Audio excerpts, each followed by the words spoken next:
Guys, you're looking at a piece of software that's linked on our website at bpearthwatch.com. Go there and scroll down to the right, and you'll see a blue box that says eSword. And it's a free download of some of the best biblical software you can get as far as translations from the Greek and the Hebrew and word search. And just, it's a tremendous tool. And many of you know it. You've probably downloaded it. But we're here now in the last book of the Old Testament called Malachi. It's very short, and it's only 4 chapters, and chapter 4 is extremely small. It may be one of the most important chapters of the Bible as far as what we're seeing today. And there's a lot of things that are being rolled out very quickly now as we see what the nation is going through. They're saying a lot of cures are coming out, and they will be implemented and passed out within a 24-hour period. And our friend Roy Potter did an excellent video earlier today about this. And if you go there and look at his last one again today, the November the 18th, he's got a link to what the military is saying about this. Well, we know that there's going to be some problems coming, but the Lord knows that, and he's got some answers to that problem. But again, what we're dealing with is some things like roll up your sleevers, as some say, and as far as what changes that could put upon you, as far as RNA or DNA, things like that. I'm just trying to keep it clean here, guys, so that the message can go out when it's needed. So if that happens and it's forced, what is the plan? How will those weapons not prosper against you? This chapter is very important for a couple of different reasons. But they all lead to the same ending. And this last book, again, of the Old Testament is key. And you must understand this one. Now, I'm going to just read through chapter 3 and 4. There's only 4 chapters, like I said. But I want to go back to chapter 1 just to point out something. And guys, Malachi is a warning from God to Malachi so that he can write it down and let the world know, especially in this time, that many people have been led astray. We all have. None of us have followed the exact path that we should have been. Me or anyone else. I don't care what they say. But now is the time to where you're going to have to get it right because of what we see coming down the pipeline very quickly. Now, Malachi, this is verse 1, chapter 1, verse 1. And just, again, it's called the burden of the word of the Lord to Israel by Malachi. Now, I'm not going to read all of this because it's going to take too long to do it, but I want to point out something that I think is important. And there's 2 words here in Malachi 1 and in Malachi 4, and they're the words son. Again, a shout out to our friend Roy Potter. He has mentioned this before in his videos, but here we have in Malachi 1, a son. Let's come to Malachi 1:6. See this right here? A son honoreth his father, and servant his master. Now, one of the really neat things about this software, if you come up to the King James and use King James, I don't care what anybody tells you, and go to King James Plus, it's going to put up the Hebrew, in this case, an H, followed by a series of numbers, because it's in Hebrew. If you go into the Greek, into the New Testament, it will have a G for Greek, even though some of it's Aramaic. But here in Malachi 1:6, it says, a son honoreth his father. And if you click on the Hebrew meaning of son, it's exactly what it says. It's the son, it's someone that is a builder, the family name. But in Malachi 4, it says S-U-N because of the sun in the sky. And because the reason I'm saying this is, again, shout out to Roy, was that here the word is Ben. Notice that? A son, Ben, right there. Just like Judah Ben-Hur. Remember in Ben-Hur, Ben is the son of, or Bane as they call it, but B-E-N, as in Judah Ben-Hur. Remember this because it has a lot of clarification into what we're going to go to in chapter 3 and 4. Again, this is the Lord to Malachi. Behold, I will send my messenger, and he shall prepare the way before me. And the Lord whom you seek shall suddenly come to his temple, even the messenger of the covenant whom you delight in. Behold, he shall come, saith the Lord of hosts. Now remember, he shall suddenly come to his temple. What is your body? It is the temple. And that has to do with a direct communication with you. And over the years, many of the years that I've been on YouTube, I've talked about the blocking of the God frequency as far as the Schumann resonance that can be interfered with from things like the Starlink complete encapsulation of the planet, the satellites that are controlling 5G, and 6G is coming. Okay, so suddenly he will come to his temple. Think of this on the spiritual and physical level, because you are the temple. He's going to break and make a way to communicate regardless of what all the demons have put up to block it. Again, I will send my messenger, and he shall prepare the way before me, and the Lord whom you seek shall suddenly come to his temple, even the messenger of the covenant whom you delight in. Behold, he shall come, saith the Lord of hosts. But who may abide in that day of coming? A lot of people are going to really be troubled with this. And who shall stand when he appeareth? For he is like a refiner's fire, and like fuller's soap. And he shall set as a refiner and a purifier of silver, and he shall purify the sons of Levi. That's important, guys. That was the Levitical priesthood. And purge them as gold and silver, that they may offer unto the Lord an offering in righteousness. Some will be purged. Why? Because there's a lot of false preachers going around. And when you talk about gold, not to stray off the subject, but we've talked about it before, gold and silver would be cast in the streets and cursed. Why? Because when all of that fails and you haven't stocked up anything else besides that, it's worthless. You can't feed your kids a brick of gold or a coin of gold or a Bitcoin. So you got to understand what they're talking about here, and the purge. Not all are going to make it, especially if they're false prophets.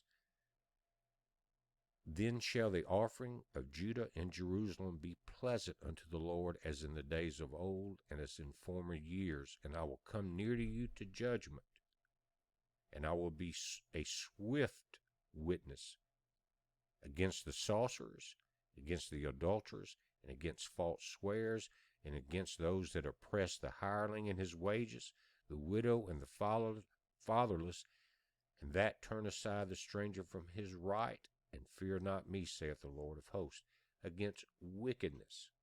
For I am the Lord, I change not, therefore you sons of Jacob are not consumed. Even from the days of your fathers you are gone away from my ordinances, and have not kept them. Return unto me, and I will return unto you, saith the Lord of hosts. But you said, wherein shall we return? Guys, he's telling us that in these end times, there is no man that's going to step in and do anything. There's a takeover, a reset. But the ones that are going to make it through this are the ones that are going to return. Now, let me finish this. Will a man rob God? Yet ye have robbed me. But you say, wherein have we robbed thee? In tithes and offerings? Ye are cursed with a curse, God said, for you have robbed me, even the whole nation. Bring you all the tithes into the storehouse, that there may be meat in my house, and prove me how. Now herewith, saith the Lord of hosts, if I will not open you the windows of heaven, and pour you out a blessing, that there shall not be room enough to receive it. In other words, what are the tithes he wants in his storehouse? He wants you, if you're awake, to spread the message. That is what he wants. He wants his children to be awakened and to be saved. And what will he do? He's going to open the windows of heaven. Very important. Don't forget that term. we see whatever's forced upon us and whatever changes are put in place, there's something coming, and it's coming through the windows of heaven. And I will rebuke the devourer for your sakes, and he shall not destroy the fruits of your ground, neither shall your vine cast her fruit before the time in the field, saith the Lord of hosts. He has a plan. You've got to turn to him. And all nations shall call you blessed, for you shall be a delightsome land, saith the Lord of the hosts. Your words have been stout against me, saith the Lord. He's reminding us. Yet you say, what have we spoken against thee? Ye have said, it is vain to serve God. Why? Well, I'm not making any money doing that. My church, I need to preach prosperity. I need to sell gold and silver.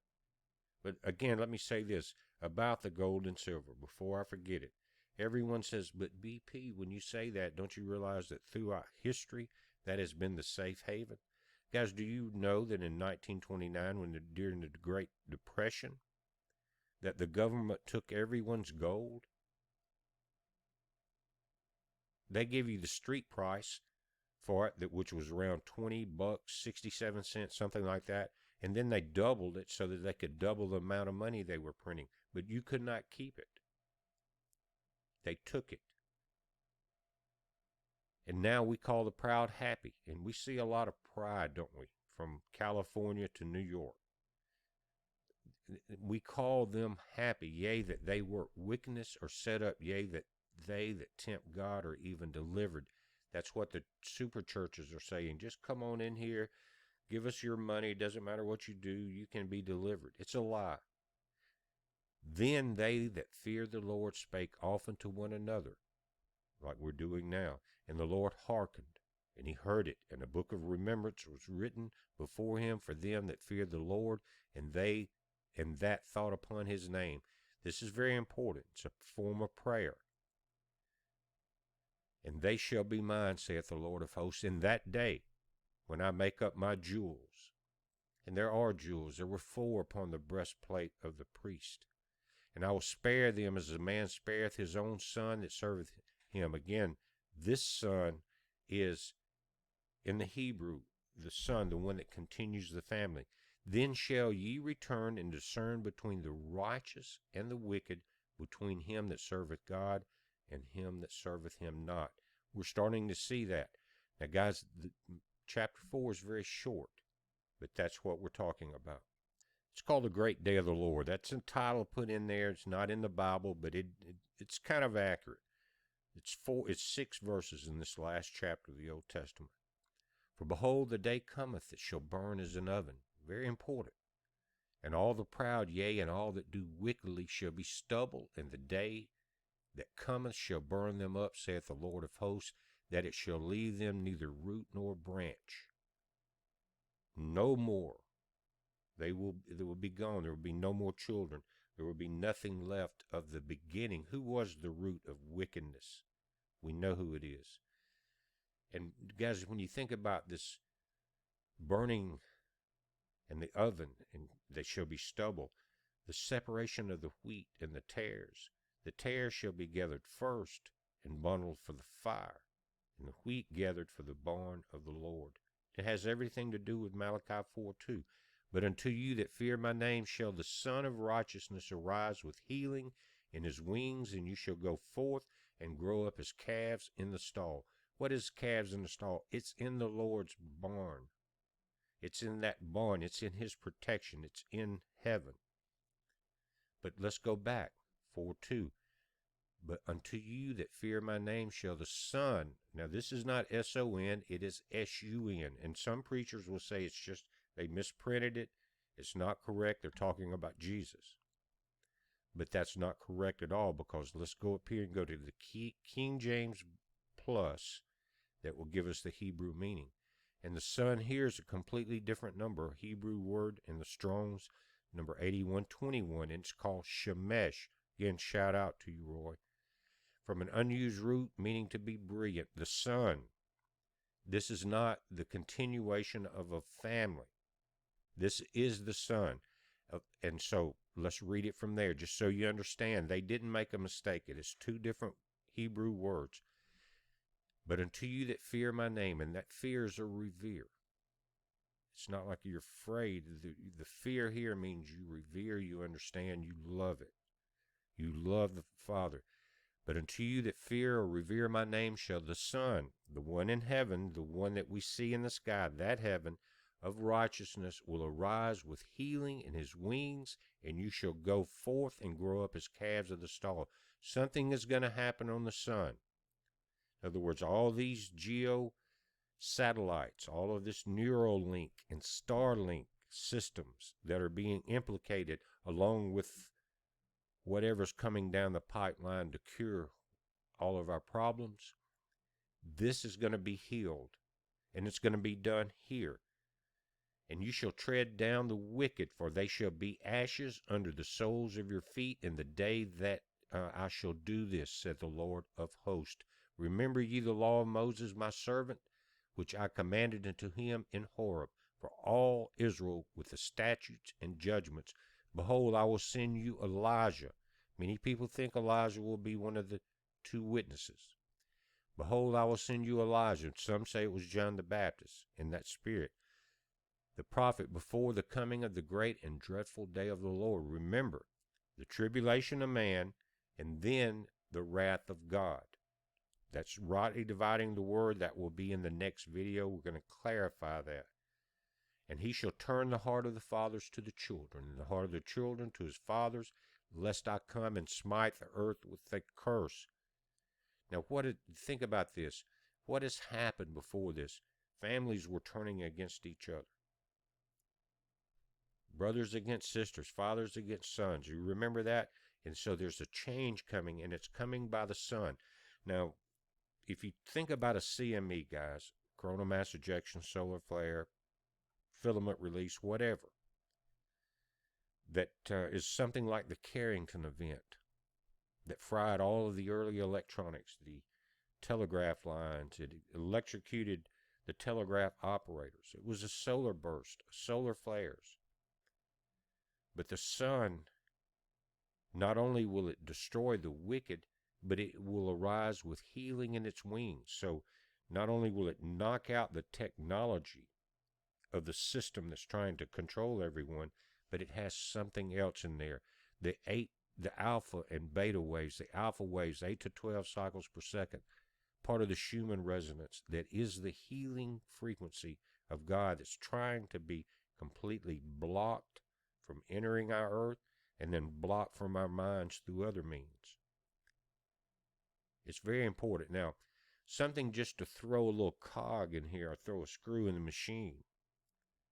The Son of Righteousness arises with healing in his wings. In the ancient Egyptian and Sumerian technology, and a lot of their inscription in their carvings in the stone, there was a sun with two wings. You remember it? Sure you do. How does that fit in? You figure it out. But guys, that's what we're dealing with. In other words, all hell's about to break loose as far as we know it. There's things that are coming down the pipeline. It could happen within 24 hours.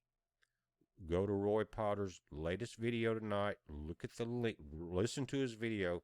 Then click on the link that he's put there and listen to what the generals are saying. The only way that we have out of this is not a presidential candidate. It is turning back to God. You can just do what you want to. I'm not a preacher. I just understand a lot of this, and I've studied for a long time, and I love to talk about it when the time is right. And so when people say, well, why aren't you talking about certain things, this and that? It's because I'm preserving the channel for the time needed. Be wiser than the serpent.